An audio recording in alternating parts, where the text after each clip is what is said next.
Hello student, success coaching classes में आपका स्वागत है। यदि आप चैनल में पहली बार आए हैं तो चैनल को सब्सक्राइब कर ले और बेल आइकन को ऑल में प्रेस कर ले ताकि आने वाले सभी वीडियो का नोटिफिकेशन टाइम पर मिल जाए। तो आज हम लोग डिस्कस करने वाले हैं क्लास 10th का सामाजिक विज्ञान का जो आपका वीकली टेस्ट होने वाला है 24 अगस्त को। उसके लिए हमारा ये वीडियो का सेट 2 होने वाला है। तो सेट 1 अगर आप नहीं देखे हैं तो सेट 1 जरूर देख लें। तो आज हम लोग डिस्कस करने वाले हैं भूमंडलीकृत विश्व का बनना। इसमें मोस्ट इंपॉर्टेंट क्वेश्चन करेंगे, किस महादेश के जनजीवन और अर्थव्यवस्था को रिंडरपेस्ट बीमारी ने बुरी तरह से प्रभावित किया था। तो कौन सा कहाँ पे किया था? दक्षिण अमेरिका में ये किया था।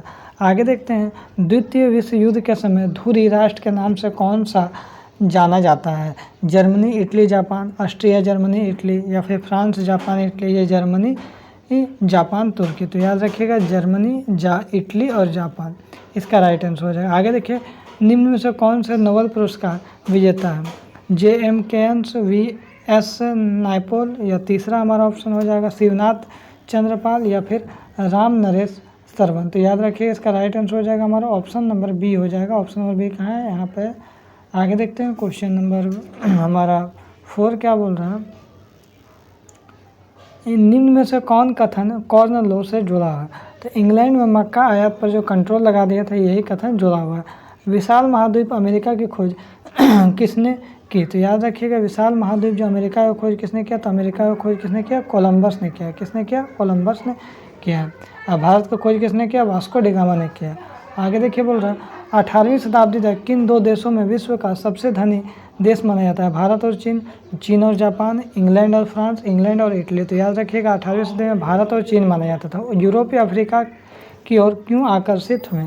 तो याद रखिएगा इसका राइट आंसर हो जाएगा जो विशाल भूमि और समृद्ध खनिज संपदा के कारण वहाँ पर लोग आकर्षित हो रहे हैं। विश्व बैंक की स्थापना कब की गई थी? तो याद रखिएगा युद्ध के बाद ही पुनर्संरचना के लिए, वित्त मदद के लिए आपको विश्व बैंक की स्थापना किया गया था। विकासशील देशों का समूह में कौन सा है? तो याद रखिएगा UNO जो है विकासशील देशों का समूह में है। 1885 में अफ्रीका को आपस में बांटने के लिए बड़ी यूरोपीय शक्ति कहाँ सम्मिलित हुई थी? मॉस्को में, बर्लिन में, लंदन में, या जेनेवा में? तो याद रखिए इसका राइट आंसर हो जाएगा बर्लिन में। आगे देखते हैं क्वेश्चन नंबर 11 क्या बोल रहा है? यूरोप और एशिया के बीच किस मार्ग से व्यापार होता था? रेशम मार्ग, इंडो ऑस्ट्रियन मार्ग, साइबेरियन मार्ग, या फिर इनमें से कोई नहीं? तो याद रखिएगा रेशम मार्ग। आलू, सोया, टमाटर, मिर्च आदि खाद्य पदार्थ किस महाद्वीप से भारत आते थे? तो याद रखिएगा आपका अफ्रीका, अमेरिका, यूरोप, ऑस्ट्रेलिया। तो याद रखिए इसका राइट आंसर हो जाएगा अमेरिका। अनुबंधित जिसको गिरमिटिया मजदूर प्रथा कब समाप्त हुई? तो 1921 में जो हमारा गिरमिटिया जो मजदूर है प्रथा समाप्त हो गया। आगे देखिए, होसे कहाँ का धार्मिक उत्सव था? तो त्रिनिदाद इसका राइट आंसर हो जाएगा। अंग्रेज व्यापारी भारत से चीन को क्या भेजते थे? तो याद रखिए इसका राइट आंसर हो जाएगा हमारा ऑप्शन नंबर हो जाएगा डी हो जाएगा, अफीम हो जाएगा। आगे देखते हैं क्वेश्चन नंबर 16 क्या बोला? मित्र राष्ट्र में कौन कौन से देश होंगे? तो याद रखिएगा ब्रिटेन, फ्रांस और रूस होंगे।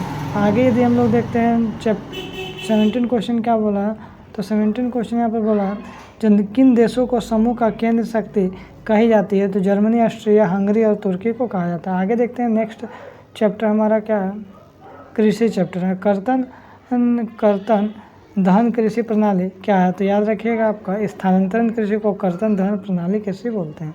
आगे यदि हम लोग देखते हैं, अंगूर मुख्यतः किस राज्य में उगाया जाता है? तो आंध्र प्रदेश में हमारा अंगूर उगाया जाता है। आगे देखिए, भूदान ग्रामदान आंदोलन किसने चलाया था? तो याद रखिए इसका राइट आंसर हो जाएगा विनोबा भावे ने चलाया था। इनमें से कौन सा रबी फसल है? चावल, चना, गन्ना, कपास। तो याद रखिए चना हमारा रबी फसल है। इनमें से कौन सा फलीदार फसल है? दालें, ज्वार, बाजरा, दालें, ज्वार, सरसों, तिल। तो याद रखिएगा दालें हो जाएगा। भारत में किस क्षेत्र में गहन जीवन निर्वाहन खेती की जाती है? सघन आबादी, विरल आबादी, मरुस्थल, घने आबादी। तो याद रखिएगा सघन आबादी में। आगे यदि देखते हैं क्वेश्चन क्या है 7, निम्न में से कौन सा उस प्रणाली को दर्शाता है इसमें एक ही फसल लंबे चौड़े क्षेत्र में उगाई जाती है? तो उसको हम लोग क्या बोलते हैं? रोपण कृषि कहते हैं। आगे यदि देखते हैं, सरकार निम्न में से कौन सी घोषणा फसलों को सहायता देने के लिए करती है? अधिकतम सहायता मूल्य, मध्यम सहायता मूल्य, न्यूनतम सहायता मूल्य, इनमें से कोई नहीं, या प्रभावी सहायता मूल्य। तो याद रखिएगा न्यूनतम सहायता मूल्य। नारंगी मुख्यतः किस राज्य में उगाई जाती है? तो याद रखिएगा आपका सबसे ज़्यादा अगर बोलिएगा तो महाराष्ट्र इसका राइट आंसर हो जाएगा। आगे यदि देखते हैं, भारत में हरित क्रांति का जनक किसे कहा गया है? APJ अब्दुल कलाम, जवाहरलाल नेहरू, MS स्वामीनाथन या विनोबा भावे, तो याद रखिए MS स्वामीनाथन हो जाएगा। इनमें से कौन सा रोपण फसल नहीं है? चाय, केला, गन्ना, रागी, तो याद रखिए इसका राइट आंसर हो जाएगा हमारा रागी हो जाएगा।